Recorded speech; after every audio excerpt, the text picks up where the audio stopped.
So two more formulae for de Broglie wavelength, okay, that we are going to study now. Two more formulae are there.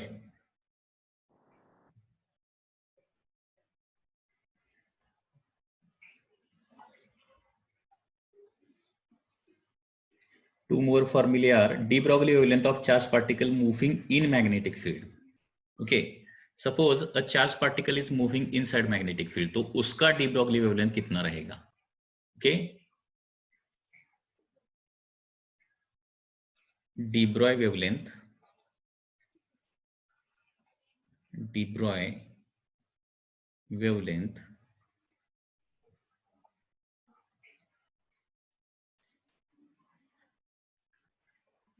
de Broglie wavelength of charged particle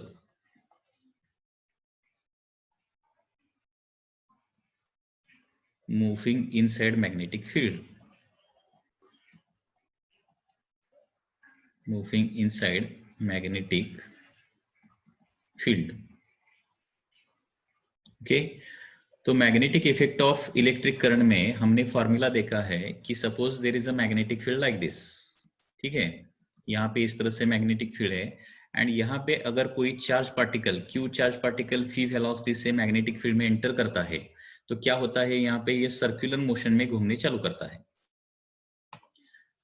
it starts moving, start performing circular motion in the magnetic field. मतलब कोई भी charge particle magnetic field में enter करने के बाद वो circular motion perform करने लगता है, and velocity of that circular motion is given by formula that is QBR/m.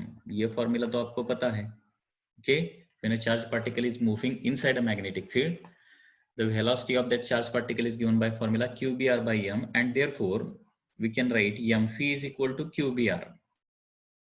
QB into R मतलब रेडियस, Q मतलब क्या है, charge on that particle, B मतलब यहाँ का मैग्नेटिक फील्ड, एंड R मतलब radius of the circular motion है, radius of the circular motion. तो m phi इधर क्या हो जाएगा, m phi is nothing but momentum. Okay, m phi यहाँ पे क्या हो जाएगा, m phi is nothing but momentum. So P is equal to क्या आ जाएगा, QBR आ जाएगा. P is equal to QBR. Okay, so P मतलब मोमेंटम मिला. अभी डी ब्रॉगली वेवलेंथ का फॉर्मूला क्या रहता है, and therefore de Broglie wavelength का फॉर्मूला इस तरह से आ जाएगा. So therefore de Broglie wavelength, यहाँ पे डी ब्रॉगली वेवलेंथ का फॉर्मूला क्या रहता है, that is lambda is equal to H divided by P रहता है, that is Planck's constant divided by momentum. So lambda is equal to H divided by QBR रहेगा. Okay, so this is a problem having combination of the two chapters. यहाँ पे dual natures और magnetic effect, इसका combination होता है. Okay, उसके बाद dual nature and kinetic theory of gases, इसका भी हम combination कर सकते हैं. combination किस तरह से आएगा देखिए,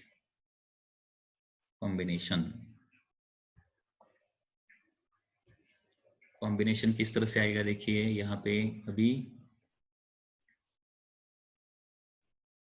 if, okay, if gas is at temperature T, gas is at temperature capital T, that is absolute temperature. Okay, absolute temperature पता है ना क्या होता है, absolute temperature is nothing but temperature in the Kelvin. Kelvin में जो temperature रहता है उसको absolute temperature बोलते हैं. If a gas is at temperature capital T है, तो यहाँ पे देखिए देन क्या निकलना है हमें, it's de Broglie, then de Broglie wavelength, de Broglie wavelength of gas molecule निकलना है, ऑफ गैस मॉलिक्यूल निकलना है. Okay, so this is from kinetic theory of gases chapter, that is kinetic theory of gases. ठीक है,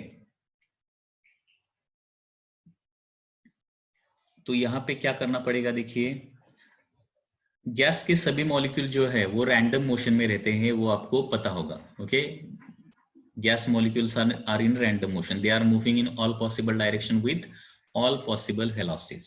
ठीक है, मतलब gas molecules random motion में रहते हैं, उनको डिफरेंट वेलोसिटीज रहता है, डिफरेंट डायरेक्शन में मूव करते रहते हैं।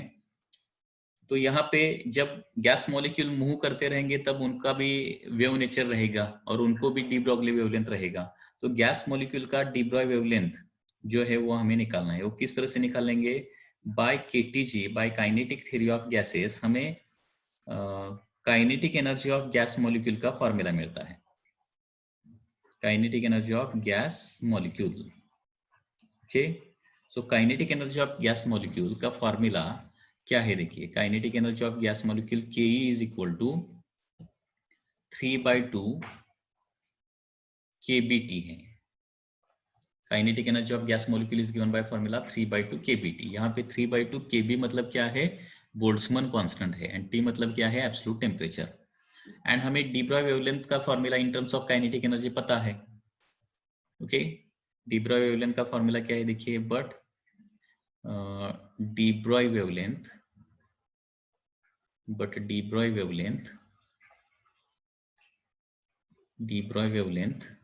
Okay, de Broglie wavelength lambda का फॉर्मूला क्या आ जाएगा? h divided by square root of 2m k। ये फॉर्मूला आपको पता होना चाहिए, 2m टाइम्स काइनेटिक एनर्जी। तो इसमें यहाँ पे मैं रिप्लेस करता हूँ h divided by square root of 3m as it is, kinetic energy is 3/2 kb into T. ये kb क्या है? बोल्ट्जमैन कांस्टेंट है, ये आपको पता होना चाहिए, it is a Boltzmann constant. तो यहाँ पे de Broglie wavelength of gas molecule का फॉर्मूला आ जाएगा h divided by square root of 3, okay. Kinetic energy है 3/2, हाँ 3/2, यहाँ पे 2 लिखना पड़ेगा, sorry 2 is remaining as it is. So यहाँ पे 2 and 2 गेट कैंसल, एंड यहाँ पे डी ब्रॉगली वेवलेंथ का फाइनल फॉर्मूला आ जाएगा 3m kb into t।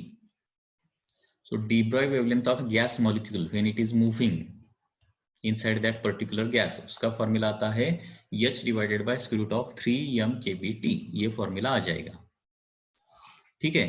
तो यहाँ पे h क्या है? प्लैंक्स कांस्टेंट है। 3 क्या है? 3 है। m क्या है? मास ऑफ द गैस मॉलिक्यूल है। kb मतलब क्या है? Boltzmann constant. And capital T मतलब क्या है? Absolute temperature, that is temperature in kelvin. मतलब इसका मतलब क्या होता है? देखिए, जब गैस का टेम्परेचर बढ़ जाता है तो गैस मॉलिक्यूल का de Broglie wavelength square root में कम होता है, ओके। ये आपको ध्यान में रखना पड़ेगा। तो इस तरह से इस चैप्टर का सब कुछ जो थियोरेटिकल पार्ट है, कंसेप्चुअल पार्ट जो है, वो हमने अभी यहाँ पे खत्म किया है। डी ब्रॉय वेवलेंथ के क्या करेंगे? अभी सभी फॉर्मूले देखेंगे, ऑल द फॉर्मूले we will study, and after that we will solve some problem from the DC Pandey book, ठीक है। तो डी ब्रॉय वेवलेंथ के फॉर्मूले देखिए, ऑल दी फॉर्मूले, अगर ये सभी फॉर्मूले आपको पता है तभी आप ड्यूअल नेचर के प्रॉब्लम सॉल्व कर सकते हैं, ठीक है। तो फर्स्ट फॉर्मूला कौन सा है? Lambda is equal to h by p है। सेकेंड फॉर्मूला है lambda is equal to h by mv। Third formula in terms of kinetic energy, h divided by square root of 2m kinetic energy, okay। fourth formula in terms of accelerated charge, in terms of potential difference, square root of 2m kinetic energy मतलब charge into pd रहता है 2m qv, okay। fifth formula is de Broglie wavelength of the electron, that is 12.27 divided by square root of potential difference accelerating pd. This is only for electron and this is in angstrom,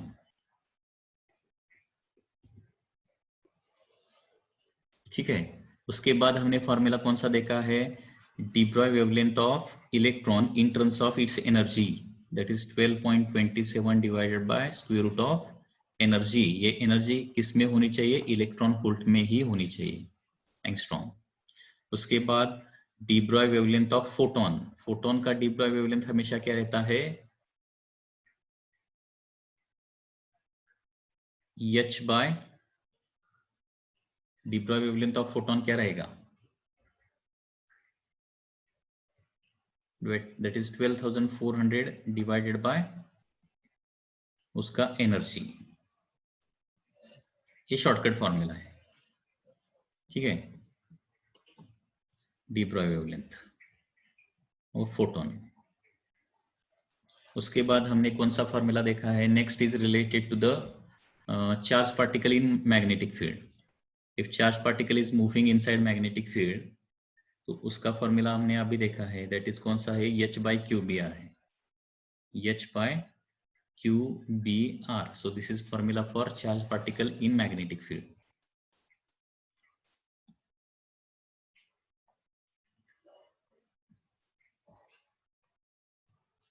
okay, उसके बाद de Broglie wavelength of gas molecule. Gas molecule का de Broglie wavelength क्या रहता है? h divided by square root of 3m kBT। Okay, उसके बाद wavelength of particle, that is, उसके बाद कौन सा फॉर्मूला हमने देखा है? That is kinetic energy of particle to kinetic energy of photon. ये बहुत इंपॉर्टेंट फॉर्मूला है, kinetic energy of particle to kinetic energy of photon का फॉर्मूला क्या रहता है? That is phi by 2c into wavelength of photon divided by wavelength of क्या रहता है? पार्टिकल रहता है, wavelength of photon divided by wavelength of particle. उसके बाद नंबर 11,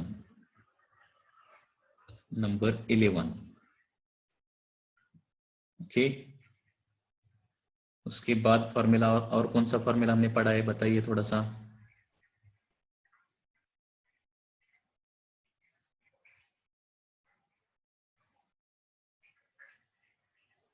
तो इतने सारे फॉर्मूले हमने पढ़े। उसके बाद de Broglie wavelength of proton, alpha particle, deuteron, ये भी फॉर्मूले हमने पढ़े हैं, वो भी थोड़ा सा ध्यान में रखिए।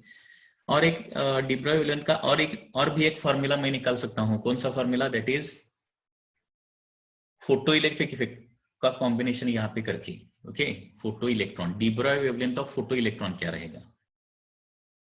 मतलब डी ब्रॉय वेवलेंथ, मतलब जिस पार्टिकल का आप वेलोसिटी या फिर मोमेंटम निकाल सकते हैं, उस हर एक पार्टिकल का क्या निकाल सकते हैं? डी ब्रॉय वेवलेंथ निकाल सकते हैं। D Broglie wavelength of photo electron. Photo electron मतलब पता है ना, फोटो इलेक्ट्रिक इफेक्ट में जो इलेक्ट्रॉन बाहर निकलता है उसको क्या बोलते हैं? फोटो इलेक्ट्रॉन बोलते हैं। D Broglie wavelength of photo electron, ठीक है। तो ये कैसे कैलकुलेट करेंगे? अभी आपको पता है by Einstein's equation kinetic energy of photo electron कितना रहता है, आपको पता है? Kinetic energy of photo electron that is H nu minus phi naught रहता है ना, H nu minus phi naught, kinetic energy of photo electron, ठीक है। तो यहाँ पे kinetic energy of photo electron H nu minus phi naught है, तो देयरफॉर उसका डी ब्रॉय वेवलेंथ क्या आ जाएगा? De Broglie wavelength of photo electron, once again यहाँ पे काइनेटिक एनर्जी पता है, तो काइनेटिक एनर्जी का फॉर्मूला ये यूज करेंगे, square root of 2m times kinetic energy, that is H nu minus phi naught, okay. ये भी फॉर्मूला आ सकता है। So in this way there can be number of फॉर्मूले for the de Broglie wavelength, okay.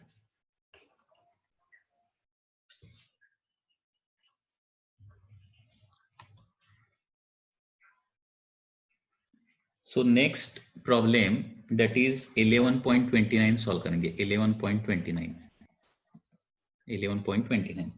A particle of mass 1 milligram, particle का मास कितना है? 1 milligram है। देखिए कितने इजी प्रॉब्लम रहते हैं इसके। Has a same wavelength as electron, okay. So इस पार्टिकल का वेवलेंथ एंड इलेक्ट्रॉन का वेवलेंथ दोनों का सेम दिया है. ओके, सो 1 मिलीग्राम का एक पार्टिकल है, उसका वेवलेंथ एंड इलेक्ट्रॉन का वेवलेंथ सेम है, and the electron is moving, velocity of electron दिया है 3 × 10⁶ मीटर पर second. What is the velocity of the particle? Velocity of particle हमें निकालना है. Velocity of particle question mark. तो यहाँ पे वेवलेंथ का फॉर्मूला क्या रहता है? h/mv रहता है. ओके, डी ब्रॉय वेवलेंथ का फॉर्मूला क्या है? h/mv. Okay, h/mv.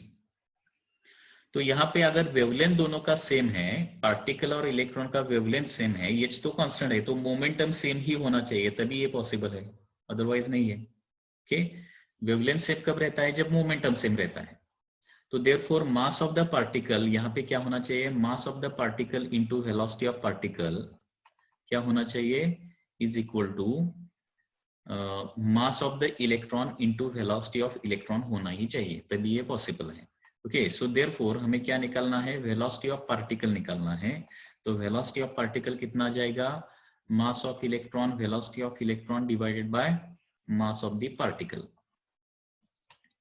तो वेलोसिटी ऑफ पार्टिकल आ जाएगा, that is mass of electron कितना रहता है हमें पता है, 9.1 × 10⁻³ वेलोसिटी ऑफ इलेक्ट्रॉन यहाँ पे दिया है 3 × 10⁶ divided by mass of particle कितना है? 1 मिलीग्राम है. मिली मतलब 10⁻³ okay. So therefore the velocity of particle is coming to be 9.1 × 3 मतलब 27.3 into 10 to the power -22 आ जाएगा. कि -31 + 6 मतलब कितना हो जाएगा? 25 -25 + 3 मतलब -22. that will be the answer. okay, metre पर सेकेंड. करेक्ट है ना? 27.3 into 10⁻²2.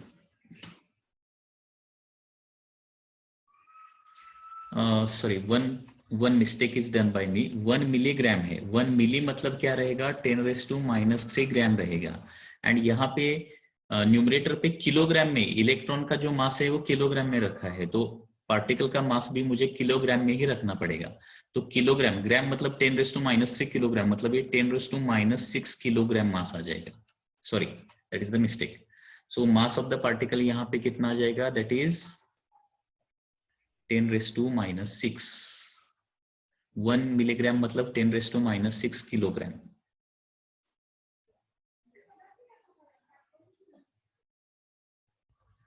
(10⁻6).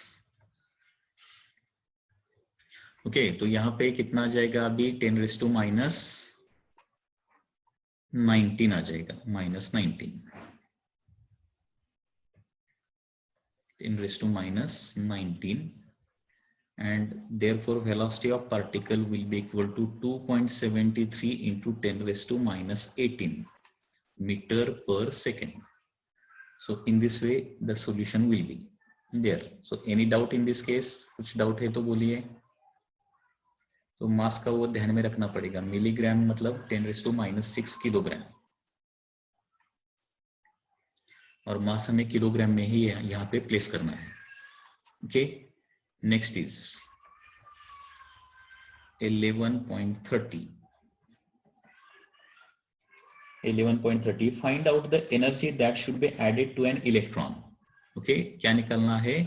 Energy that should be added to electron निकालना है. Energy that should be added to electron in terms of initial energy. okay, in terms of initial energy निकालना है. To reduce its wavelength from, to reduce wavelength from, reduce wavelength from 10⁻10 meter to 0.5 into 10⁻10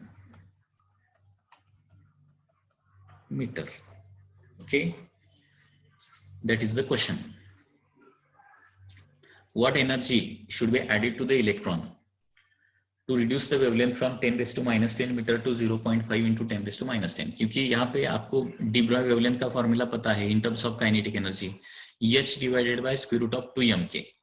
पता है ना, de Broglie wavelength का formula in terms of kinetic energy क्या है, H by square root of 2m(k) है। अगर काइनेटिक एनर्जी बढ़ता है तो डी ब्रॉय वेवलेंथ क्या हो जाएगा, कम हो जाएगा। तो यहाँ पे पार्टिकल तो सेम है तो मास चेंज नहीं होगा, 2 is a constant, H is a constant, therefore यहाँ पे लिख सकता हूं मैं λ1 बाय λ2 इज इक्वल टू क्या हो जाएगा, K2 डिवाइडेड बाय K1 हो जाएगा, K2 बाय K1। तो इनिशियल वेवलेंथ कितना है, 10 रेज़ टू माइनस 10 है।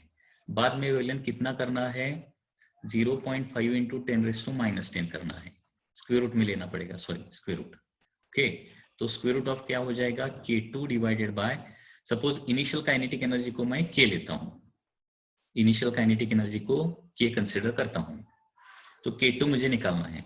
तो यहाँ पे 10 raise to minus 10, 10 raise to minus 10 get cancel and therefore 1 divided by 0.5, 1 divided by 0.5 मतलब यहाँ पे 2 लिख सकता हूं मैं, 1 डिवाइडेड बाय 0.5 मतलब 2। ओके,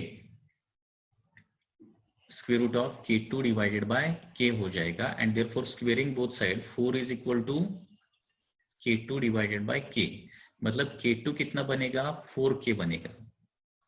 मतलब इनिशियल काइनेटिक एनर्जी अगर K है तो न्यू काइनेटिक एनर्जी कितना करना पड़ेगा, 4K करना पड़ेगा, तभी क्या हो जाएगा यहाँ पे मतलब wavelength 10 raise to minus 10 metre से 0.5 इंटू 10 रेज़ टू माइनस 10 बनेगा। तो यहाँ पे क्वेश्चन अभी आंसर, ये फाइनल आंसर नहीं आया है, क्योंकि यहाँ पे क्वेश्चन क्या है, कितना एनर्जी ऐड करना पड़ेगा, ये हम उन्होंने पूछा है। तो इनिशियल काइनेटिक एनर्जी K है तो और कितना काइनेटिक एनर्जी ऐड करना पड़ेगा, 3K काइनेटिक एनर्जी ऐड करना पड़ेगा।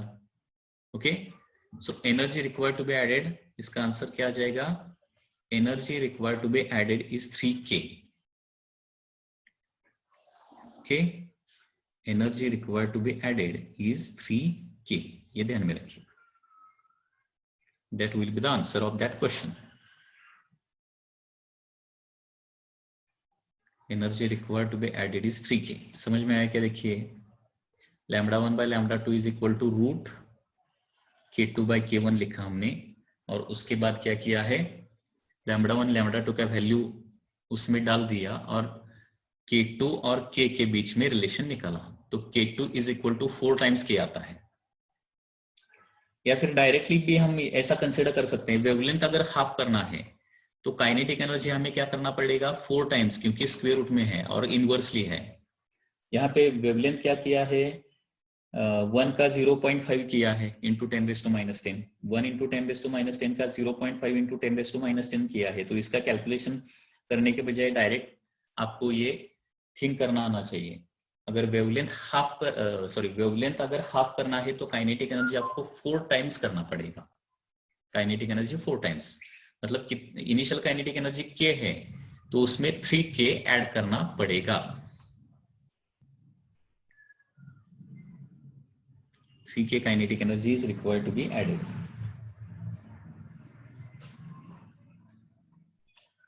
नेक्स्ट क्वेश्चन देखिए, next example is 11.31, 11.31।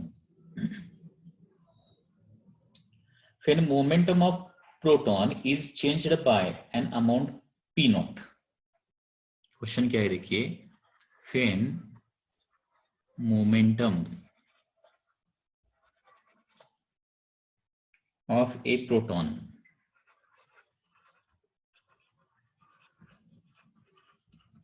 is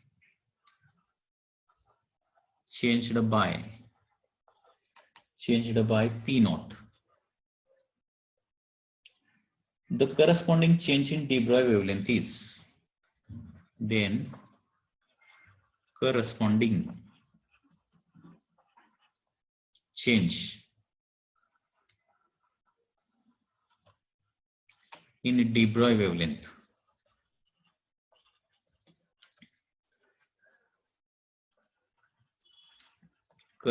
change in de Broglie wavelength is 0.25%. Find original momentum. Find original momentum of the यहाँ पे प्रोटॉन निकालना है. Original momentum of proton. Original momentum of proton. That is the question.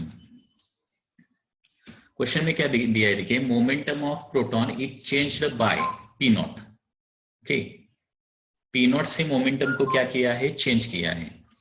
Then corresponding change in wavelength is 0.25%. So percentage change in wavelength दिया है हमें. Find the original momentum of the proton. अभी देखिए de Broglie wavelength का formula क्या रहता है, lambda is equal to H by P. जब मोमेंटम चेंज करते हैं तो ऑटोमेटिकली वेवलेंथ चेंज हो जाएगा. लेकिन कैसे चेंज हो जाएगा, यहाँ पे अगर मोमेंटम इंक्रीज करते हैं तो वेवलेंथ क्या हो जाएगा, डिक्रीज हो जाएगा. मोमेंटम इंक्रीज करने पर वेवलेंथ डिक्रीज हो जाएगा. तो यहाँ पे मोमेंटम इंक्रीज किया है या डिक्रीज किया है नहीं दिया है क्वेश्चन में. तो इसके दो सॉल्यूशन आ सकते हैं. पहले मोमेंटम इंक्रीज करके आंसर निकालेंगे और उसके बाद मोमेंटम डिक्रीज करके आंसर निकालेंगे. दो आंसर इसका आ सकता है. ओके,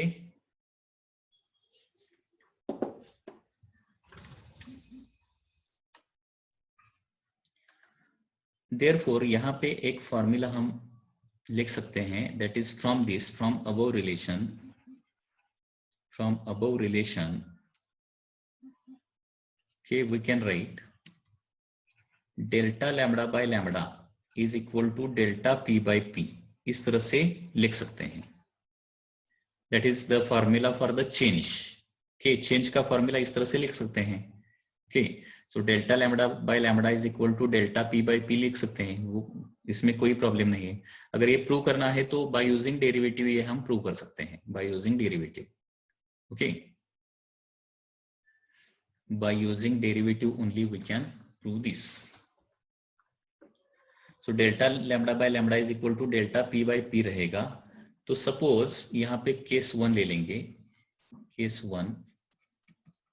1 क्या है, suppose momentum is increased by P not. Momentum increased by P not and momentum increased by p naught and wavelength decreased by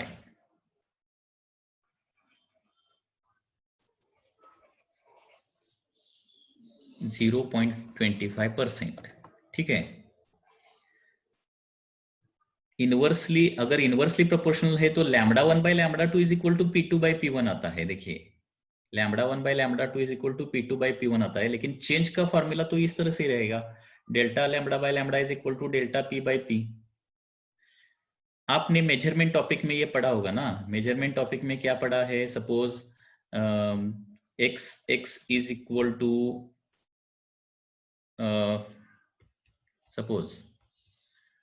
suppose f is equal to m raised to a, g raised to b and suppose eta raised to c है. तो delta f by f का measurement में आप क्या formula लिखते हैं, a into delta m by m लिखते हैं, plus b into delta g by g लिखते हैं, plus c into delta eta by ईटा लिखते हैं ना. So from that measurement topic you can consider this.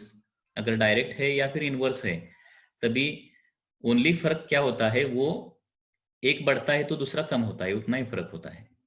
So delta F by F का formula A into delta M by M लिखते हैं. अगर ये डिनोमीटर पे भी है तो भी क्या करते हैं, delta F by F is equal to C into delta eta by eta करते हैं ना. ईटा बाई डेल्टा ईटा नहीं करते हो. ओके,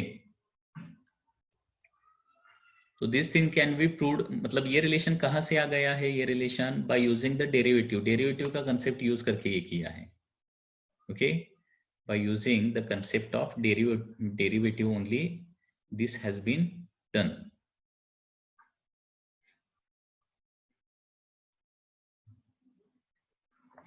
तो ये बाद में आपको प्रूव करके दिखाऊंगा by using derivative. Delta lambda by lambda is equal to delta P by P कैसे आता है, by using derivative I will prove this.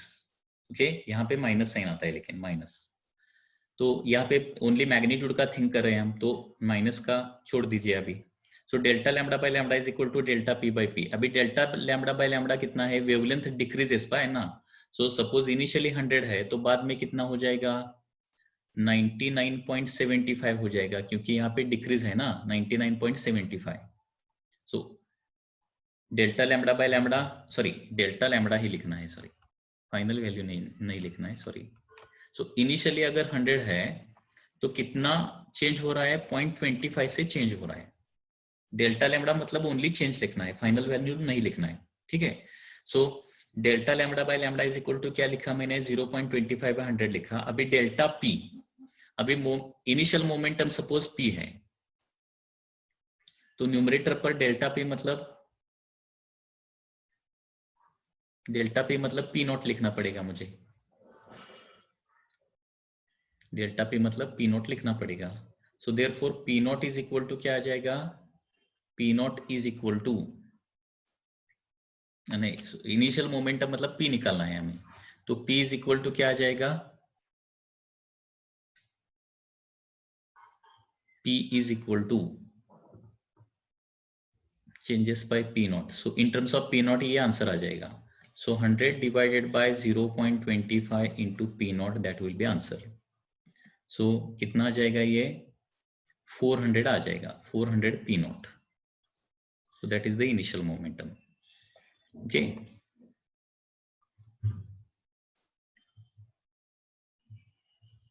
और केस 2 भी हमने लिया, तो क्या आंसर, वही आंसर आ जाएगा एक्चुअली।